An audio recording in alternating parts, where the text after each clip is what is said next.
অক্সফোর্ডের বুকে অবিশ্বাস্য এক ইতিহাস, যেখানে একসময় বক্তব্য রাখতেন উইনস্টন চার্চিল কিংবা অ্যালবার্ট আইনস্টাইনের মতো বিশ্ববরেণ্য রথী মহারথীরা, ঠিক সেখানে এবার কাঁপন ধরালেন হাসনাত আবদুল্লাহ এবং সাদিক কায়েম।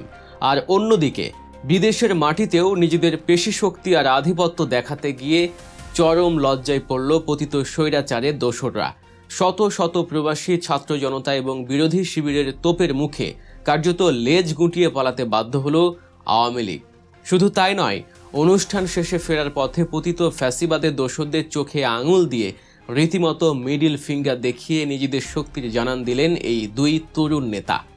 কি ঘটেছিল যুক্তরাজ্যের সেই ঐতিহাসিক সন্ধ্যায়? কেন অক্সফোর্ডের মতো একটি অভিজাত ও একাডেমিক মঞ্চ পরিণত হয়েছিল রাজনৈতিক শক্তির মহড়ায়? আর কেনই বা হাসনাত আবদুল্লাহর ওই একটি অঙ্গভঙ্গি পুরো বাংলাদেশের রাজনীতিতে নতুন এক বার্তা দিয়ে গেল? চলুন আজ সেই লোমহর্ষ ঘটনার পেছনের আন্তর্জাতিক হিসাব নিকাশ এবং সুদূর প্রসারী প্রভাবগুলোর একদম সহজ ও চুলচেরা বিশ্লেষণ করা যাক। পৃথিবীর অন্যতম প্রাচীন এবং মর্যাদাপূর্ণ বিতর্কের মঞ্চ হল অক্সফোর্ড ইউনিয়ন সোসাইটি। এই মঞ্চে বক্তব্য রাখা যে কোনো রাজনীতিবিদের জন্যই এক বিশাল সম্মানের বিষয়।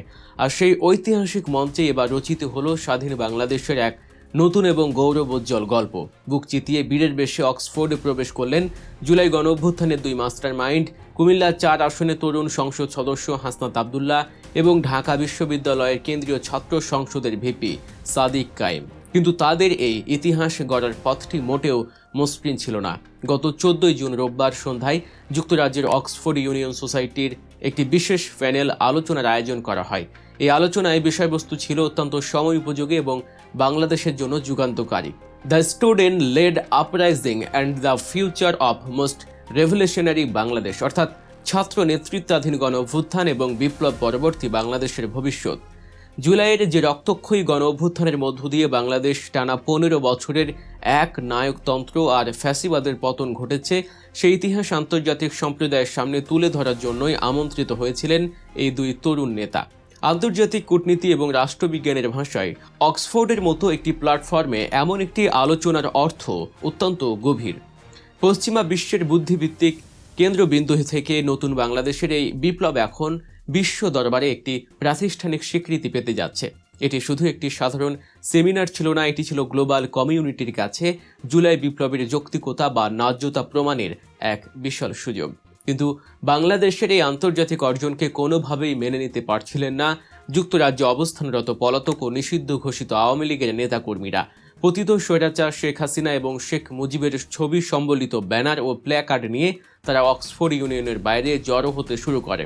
তাদের মূল মতলব ছিল একটাই, যে কোনো মূল্যে বিশৃঙ্খলা তৈরি করে এই আন্তর্জাতিক অনুষ্ঠানটিকে পণ্ড করা এবং বিশ্বমঞ্চে বাংলাদেশের ভাবমূর্তি ক্ষুণ্ণ করা। হাসনাত এবং সাদিককে উদ্দেশ্য করে তারা অনবরত উস্কানিমূলক স্লোগান দিতে থাকে। বিশ্লেষকদের মতে আওয়ামী লীগের এই আচরণ মূলত তাদের চরম রাজনৈতিক হতাশা এবং মনস্তাত্ত্বিক দেউলিয়াত্বেরই নগ্ন বহিঃপ্রকাশ। যে দলের নেত্রী স্বয়ং ছাত্র জনতা তোপের মুখে দেশ ছেড়ে পালিয়েছেন, তাদের মুখে অন্যের পলায়ন নিয়ে স্লোগান দেয়াটা ছিল এক চরম রাজনৈতিক রসিকতা।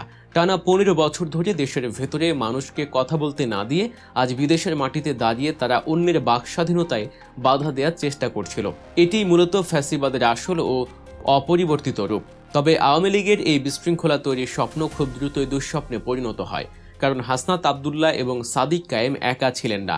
জুলাই বিপ্লবের এই নেতাদের সমর্থনে আগে থেকে সেখানে প্রস্তুত ছিল এক বিশাল জনসমুদ্র। যুক্তরাজ্যের বিভিন্ন শহর থেকে ছুটে এসেছিলেন শত শত প্রবাসী বাংলাদেশি। উপস্থিত ছিলেন বাংলাদেশ জামায়াতে ইসলামী, ইসলামী ছাত্র শিবির এবং এনসিপির শত শত নেতাকর্মী। যুক্তরাজ্য ও ইউরোপের বিভিন্ন দেশে এই দলগুলোর অত্যন্ত শক্তিশালী এবং সুশৃঙ্খল সাংগঠনিক ভিত্তি রয়েছে। যখন তারা জানতে পারেন যে আওয়ামী লীগের দোসররা অক্সফোর্ডের এই ঐতিহাসিক আয়োজন পণ্ড করার ষড়যন্ত্র করছে, তখন তারা মুহূর্তের মধ্যেই অক্সফোর্ড ক্যাম্পাসের চারপাশ নিজেদের দখলে নিয়ে নেন। শত শত তরুণের এই বিশাল এবং সুসংগঠিত উপস্থিতির সামনে আওয়ামী লীগের গুটি কয়েক বিক্ষোভকারী কার্যত খড়কুটোর মতো উড়ে যায়। ফ্যাসিবাদের ষড়যন্ত্র সম্পূর্ণভাবে রুখে দিয়ে এই তরুণরা প্রমাণ করে দেন যে বিপ্লবের চেতনা ধারণ করা মানুষরা দেশে বা বিদেশে যেখানেই থাকুন না কেন, ফ্যাসিবাদের বিরুদ্ধে তারা সব সময় ঐক্যবদ্ধ। এই অবৈধ প্রতিরোধের কারণেই হাসনাত আবদুল্লাহ এবং সাদিক কায়েম অত্যন্ত রাজকীয়ভাবে অক্সফোর্ড ইউনিয়নে প্রবেশ করতে সক্ষম হন।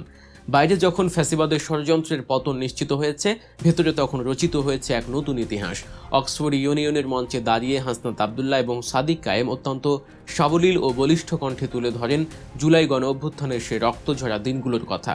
কিভাবে কোনো রাজনৈতিক দলের ছত্র ছায়া ছাড়াই সাধারণ ছাত্র জনতা বুকে রক্ত দিয়ে একটি সুসজ্জিত ফ্যাসিস্ট সরকারের পতন ঘটিয়েছে, তার পুঙ্খানুপুঙ্খ বিবরণ দেন তারা। তাদের এই ভাষণ শুধু একটি রাজনৈতিক বক্তব্য ছিল না, এটি ছিল নতুন বাংলাদেশের তারুণ্যের একটি শক্তিশালী ম্যানিফেস্টো। পশ্চিমা বিশ্বের নীতি নির্ধারক এবং শিক্ষাবিদদের সামনে সরাসরি এই ইতিহাস তুলে ধরার ফলে আওয়ামী লীগের দীর্ঘদিনের ছড়ানো রাজনৈতিক অপপ্রচার সম্পূর্ণভাবে ধূলিসাৎ হয়ে যায়। তবে পুরো আয়োজনের সবচেয়ে রোমাঞ্চকর এবং চমকপ্রদ দৃশ্যটি মঞ্চস্থ হয় অনুষ্ঠান শেষে ফেরার পথে। অত্যন্ত সফলভাবে প্যানেলে আলোচনা শেষ করে হাসনাত আবদুল্লাহ এবং সাদিক কায়েম যখন মাইক্রোবাসে করে ফিরছিলেন, তখন রাস্তার দুপাশে দাঁড়িয়ে থাকা হাজারো মানুষের সামনে এক অভাবনীয় দৃশ্যের অবতারণা হয়। মাইক্রোবাসের দরজা খোলা অবস্থায় হাসনাত আবদুল্লাহ দাঁড়িয়ে যান এবং বিক্ষোভকারী আওয়ামী লীগদের উদ্দেশ্য করে অত্যন্ত সাহসিকতার সাথে মিডল ফিঙ্গার বা মধ্যমা প্রদর্শন করেন। অনেকের কাছে এটি একটি সাধারণ বা বিতর্কিত অঙ্গভঙ্গি মনে হলেও এর পেছনে রাজনৈতিক এবং মনস্তাত্ত্বিক ভাষা অত্যন্ত গভীর। আধুনিক পলিটিক্যাল সাইকোলজিতে এ ধরনের অঙ্গভঙ্গিকে সিম্বল অফ আল্টিমেট ডিফায়েন্স বা চরম অবজ্ঞার প্রতীক হিসেবে দেখা হয়। হাসনাত আবদুল্লাহর এই অঙ্গভঙ্গি মূলত প্রমাণ করে যে স্বৈরাচারের রক্তচক্ষুকে তরুণ প্রজন্ম আর বিন্দুমাত্র পরোয়া করে না। 15 বছর ধরে যে আওয়ামী লীগ মানুষের মনে ভয় দেখিয়ে রাজত্ব করেছে, আজ বিদেশের মাটিতে তাদের সেই ভীতি প্রদর্শনের অপচেষ্টাকে আক্ষরিক অর্থেই ছুঁড়ে ফেলা হলো। এটি ছিল পতিত ফ্যাসিস্টদের মনস্তাত্ত্বিক কফিনে শেষ পেরেকটি ঠুকে দেওয়ার মতো একটি ঘটনা। অক্সফোর্ডের এই ঘটনা বাংলাদেশের রাজনীতির কয়েকটি অত্যন্ত গুরুত্বপূর্ণ সমীকরণকে সামনে নিয়ে এসেছে। একসময় যুক্তরাজ্য এবং ইউরোপের বিভিন্ন দেশে আওয়ামী লীগের একচ্ছত্র আধিপত্য ছিল। তারা চাইলেই যে কোনো বিরোধী দলের সভা সমাবেশ পণ্ড করে দিতে পারত, কিন্তু অক্সফোর্ডের মাঠে এই বিশাল শোডাউন প্রমাণ করেছে যে বিদেশের মাটিতেও আওয়ামী লীগের সেই পেশিশক্তি আজ পুরোপুরি বিলুপ্ত।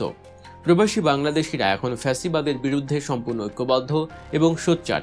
রাজনৈতিক মতাদর্শের ভিন্নতা থাকলেও দেশের স্বার্থে এবং ফ্যাসিবাদের বিরুদ্ধে সবাই যে এক বিন্দুতে মিলিত হতে পারে, অক্সফোর্ডের এই প্রতিরোধ তারই এক জ্বলন্ত প্রমাণ। দীর্ঘদিন ধরে বাংলাদেশের রাজনীতিতে যে স্থবিরতা ছিল, 24-এর তরুণ প্রজন্ম সেটি ভেঙে দিয়েছে। তারা শুধু দেশের ভেতরেই নয়, আন্তর্জাতিক পরিমণ্ডলেও নিজেদের মেধা, সাহস এবং যোগ্যতার প্রমাণ রাখছে। অক্সফোর্ড ইউনিয়নের মতো জায়গায় সাবলীলভাবে বিপ্লবের গল্প তুলে ধরা প্রমাণ করে যে বাংলাদেশ আগামী দিনের নেতৃত্বে অনেক বেশি আন্তর্জাতিক মানের, সাহসী এবং সুদূর প্রসারী নেতা পেতে যাচ্ছে। অক্সফোর্ডের বুকে হাসনাত সাদিকের এই হুঙ্কার এবং পতিত স্বৈরাচারকে এমন প্রকাশ্য অবজ্ঞা বাংলাদেশের ভবিষ্যৎ রাজনীতির জন্য ঠিক কতটা ইতিবাচক বলে আপনি মনে করেন? তরুণদের এই সাহসিকতা কি বিশ্বমঞ্চে বাংলাদেশের মাথা আরও উঁচু করবে? আপনাদের মূল্যবান মতামত অবশ্যই কমেন্ট করে জানাবেন। সমসাময়িক রাজনীতির এমন আরও নিখুঁত এবং বস্তুনিষ্ঠ বিশ্লেষণ পেতে সাবস্ক্রাইব করুন গল্প নিউজ। পাশে থাকা বেল আইকনটি চেপে দিন যাতে আমাদের কোনো ভিডিও আপনার মিস না হয়। দেখা হচ্ছে পরবর্তী ভিডিওতে। আল্লাহ হাফেজ।